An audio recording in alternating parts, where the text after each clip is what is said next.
ബിരിയാണിക്ക് എന്താ തോന്നുന്നു? എല്ലാ ദിവസവും ഒരു ബിരിയാണി ഇങ്ങനെ കഴിക്കുന്നത് എങ്ങനെയാ? എനിക്കങ്ങ് പറ്റത്തില്ല ബിരിയാണി ഉണ്ടാക്കി താടി. എനിക്ക് പറ്റത്തില്ല. ആ ചോറും കറിയൊക്കെ ഇന്ദ്ര ഉണ്ടാക്കിയിരിക്കുക. ഇനി അത് വേസ്റ്റ് ആക്കി ബിരിയാണി കഴിക്കണോ? നിനക്ക് ബിരിയാണി വേണ്ടേ? വേണ്ട. ഉറപ്പാണല്ലോ? ആ ഉറപ്പാ. ബിരിയാണി ഇനി ബിരിയാണി വേണ്ടല്ലേ? കാണിച്ചു തരാം.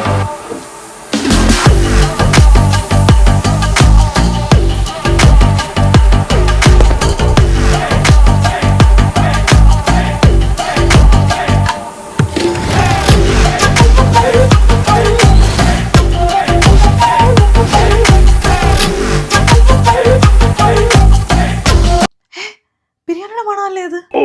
ദൈവമേ, ഇത് എവിടുന്നാ? എന്നെയാണോ? ബിരിയാണി കഴിക്കുവാണോ?